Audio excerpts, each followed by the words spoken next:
Every brand has a beginning. Most people only know the ending. Coca-Cola did not begin as a soft drink. It did not begin as a global symbol. And it did not begin with certainty, clarity, or confidence. It began with a man who was injured, addicted, and running out of options. In the late 1880s, America was changing quickly. Cities were growing, medicines were largely unregulated, alcohol was common, but so was moral anxiety about it. This was the age of patent medicines, tonics, elixirs, and syrups that promised relief from pain, exhaustion, anxiety, and addiction. Into this world stepped John Pemberton. Pemberton was a pharmacist and a former Confederate officer. During the Civil War, he was wounded in battle. To manage the pain, he became dependent on morphine, a common and legal addiction at the time. By the 1880s, Pemberton was struggling. His health was poor. His finances were unstable. And like many pharmacists of the era, he turned to chemistry, not just to heal others, but to save himself. Pemberton became fascinated with a popular European tonic called Vin Mariani. It was a mixture of wine and coca leaf extract, and it was widely praised for increasing energy, easing pain, and lifting the mood. Coca leaves contain cocaine. At the time, this was not controversial. Cocaine was legal. It was used in medicines, toothache drops, and even children's remedies. The dangers were not yet fully understood or widely acknowledged. Inspired by Vin Mariani, Pemberton created his own version, Pemberton's French wine coca. It was marketed as a nerve tonic, a cure for headaches, a treatment for exhaustion, a solution for morphine addiction. The irony was uncomfortable even then, but history intervened. In Atlanta, where Pemberton lived, the temperance movement gained momentum.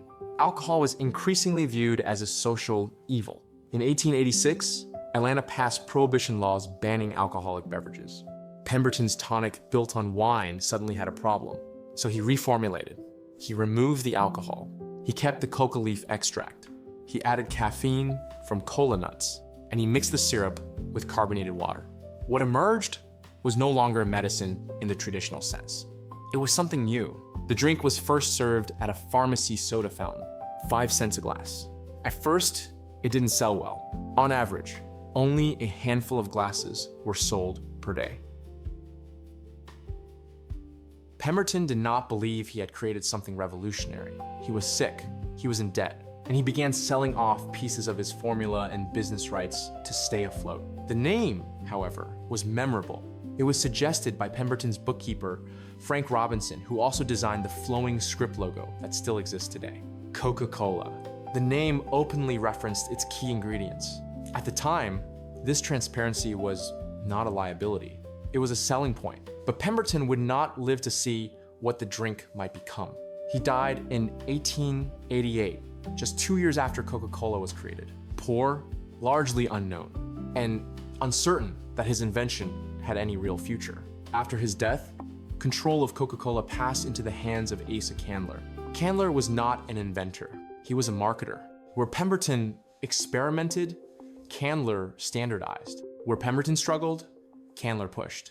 He bought up remaining rights to the formula. He aggressively advertised. He distributed coupons. He ensured the drink tasted the same every time, something rare in an age of inconsistent products. And gradually, Coca-Cola spread. But the early years were not clean.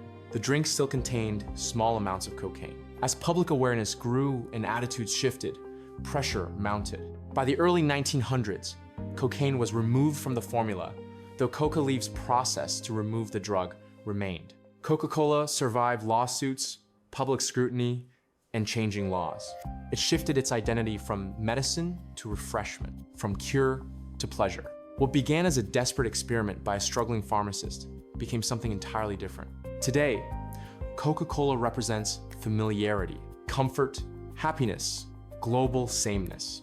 But its beginning was anything but polished. It was born in a time of addiction, unregulated medicine, and social anxiety. It was shaped by failure, reformulation, and quiet compromises. And it passed through hands that never imagined what it would one day become. That is the distance between origin and legend. And that distance is where most stories are lost. That is how it all began before the brand.